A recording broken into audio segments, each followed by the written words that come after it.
Halo, selamat datang di channel Ruang Taktik. Di video kali ini, kita akan analisis laga China versus Indonesia di lanjutan kualifikasi Piala Dunia Zona Asia ronde ketiga. Bermain di depan publik Qingdao Stadium, timnas Indonesia harus mengakui keunggulan tim tuan rumah, China. Kekalahan ini menjadi yang pertama bagi timnas Indonesia dan juga jadi kemenangan pertama bagi China. Sebetulnya, timnas bisa tampil dominan, menguasai ball possession hingga 76% dan melepaskan 14 tembakan.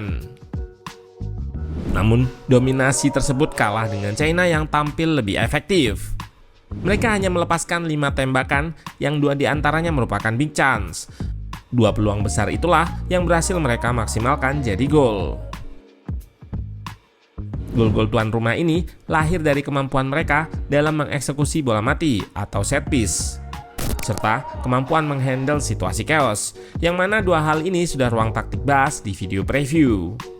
Nah, penasaran bagaimana jalannya laga dari segi taktikal dan apa kekurangan timnas Indonesia di laga ini? Let's go, kita bahas sama-sama.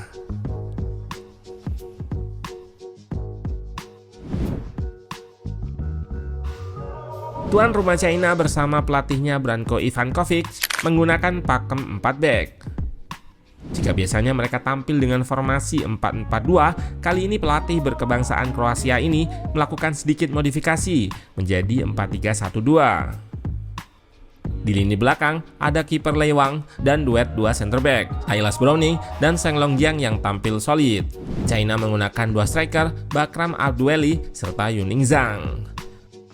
Sementara itu, timnas Indonesia bersama Sintayong tetap menggunakan pakem 3 back dengan formasi 3-4-3 atau 5-4-1 ketika bertahan.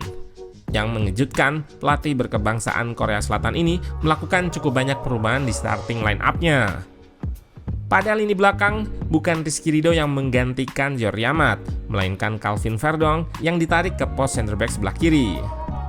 Posisi wingback diisi oleh 2 pemain yang nggak starter di beberapa laga terakhir, yaitu Saint Patinama di kiri dan Asnawi di kanan. Isi posisi Sandy Walsh yang sebelumnya dikabarkan tidak fit, dan Eliano Reinders yang tidak masuk skuad versus China.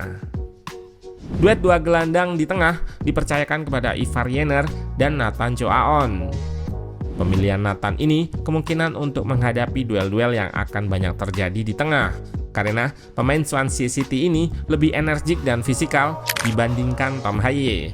Meskipun ketiadaan Tom Haye juga menjadikan timnas nggak punya gelandang metronom di lini tengah. Saat bangun serangan, timnas Indonesia harus menghadapi China yang menerapkan block press high medium. Mereka menggunakan struktur 4-3-1-2. 2 striker dan 1 gelandang serang sebagai pressure di depan. Terlihat 3 pemain terdepan China ini selalu narrow atau rapat di tengah, bertujuan untuk menutup akses ke 2 gelandang Indonesia, Ivar dan Nathan. Jika timnas memaksa progresi lewat tengah, maka dengan 3 pemain China yang narrow tadi, mereka bisa dengan mudah melakukan jebakan press kepada pemain yang menerima umpan. Merespon hal ini, Sintayong menerapkan struktur lini pertama yang lebar. Mas Hyogers nampak diberikan instruksi untuk bermain lebih lebar di sisi kanan. Beberapa kali terlihat ia bisa stretch hingga ke area fullback. Hyogers yang melebar ini sering dijadikan outlet progresi. Ia kerap melakukan dribble ke tengah. Bahkan beberapa kali center back yang bermain di 20 ini naik hingga ke depan, memainkan peran wide center back. Namun gak semudah itu bagi Indonesia untuk melakukan progresi, karena block press China cukup disiplin untuk bergeser mengikuti arah bola. Nampak di sini striker akan langsung bergeser begitu center back Indonesia melakukan sirkulasi. Gelandang serang juga langsung mengalihkan markingnya ke gelandang Indonesia yang lebih dekat dengan bola.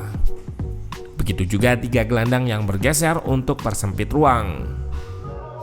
Saat timnas Indonesia dalam situasi goal kick dan melakukan deep build up, China merespon dengan high press. Sebenarnya 3 pressure China kalah jumlah dengan 2 center back plus kiper juga 2 gelandang Indonesia. Namun mereka bisa mengatasi kalah jumlah ini dengan eksekusi pressing yang cukup rapi. Salah satu dari dua striker akan melakukan angle press atau pressing melingkar untuk mengarahkan build up timnas ke satu sisi. Gelandang serang akan marking Ivar dan satu striker China lainnya baru akan ngepres saat ada trigger sekaligus melakukan cover shadow terhadap Nathan. Saat bola disirkulasikan ke Verdong di sayap, gelandang terluar China akan step up untuk menutup ruang geraknya. Pun saat Verdong melakukan direct switch ke Asnawi, gelandang kiri China bisa dengan cepat melebar untuk menutup ruang gerak. Seperti yang Ruang Taktik sudah bahas di video preview, China merupakan tim yang menggunakan skema direct play atau permainan direct. Kiper dan pemain belakang mereka seringkali langsung melepaskan long ball ke depan.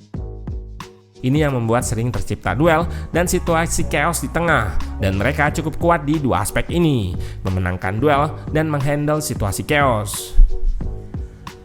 China memang bukan tim yang berbasis possession. Selain permainan direct, di laga ini mereka juga main defense counter yang juga jadi ciri khas timnas Indonesia. Terlihat di sini, saat bertahan, mereka cukup rapi dan bisa mengimbangi wide overload yang dibentuk oleh timnas. Dan ironisnya, meski banyak kuasai bola, fase chance creation yang jadi masalah tim asuhan Sinteyong. Serangan timnas Indonesia seringkali patah di area sepertiga akhir pertahanan. Hilang bola ini cukup berbahaya karena China punya transisi atau serangan balik yang bagus. Gol pertama mereka pun bermula dari situasi transisi, di mana possession Indonesia hilang karena semua opsi umpan di sisi kanan sudah dimarking oleh lawan, dan Asnawi gagal pertahankan bola. Terjadi transisi, Nathan pun lakukan pelanggaran di area tengah. Yang sedikit janggal, pelanggaran Nathan dilakukan sebelum garis tengah, namun China melakukan free kick jauh melebihi garis. Dari bola mati ini, gol terjadi.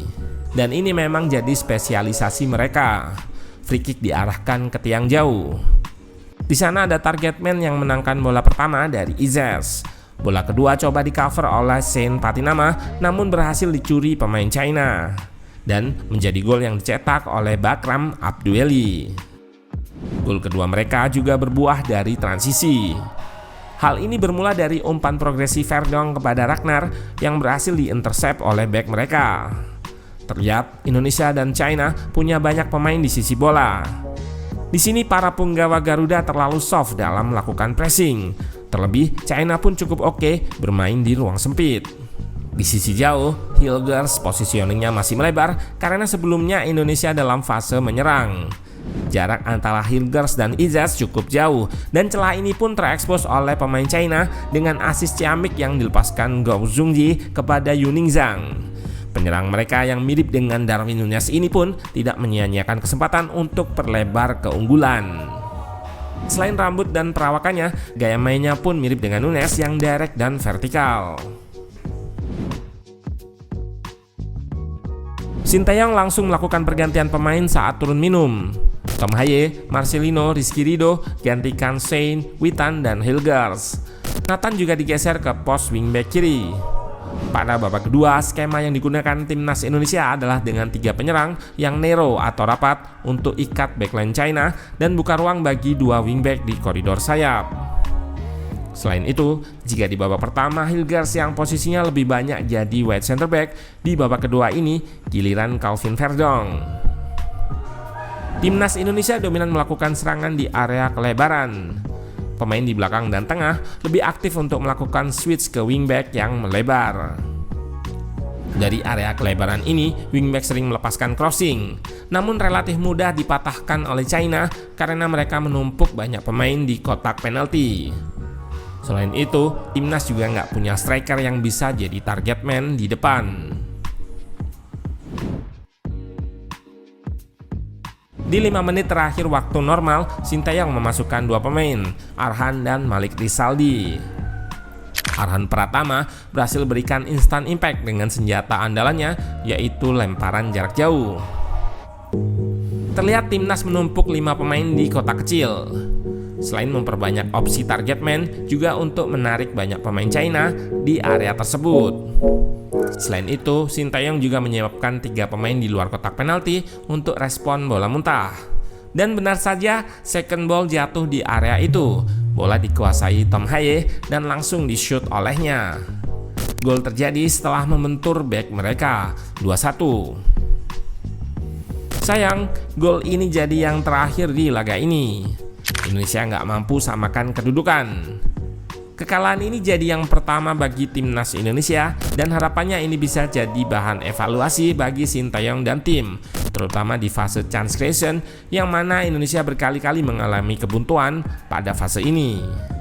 Saat ini Indonesia masih tertahan di peringkat kelima, namun peluang untuk lolos ke tahap selanjutnya masih terbuka karena jarak poin yang masih ketat antara tim di peringkat 2 sampai peringkat 6.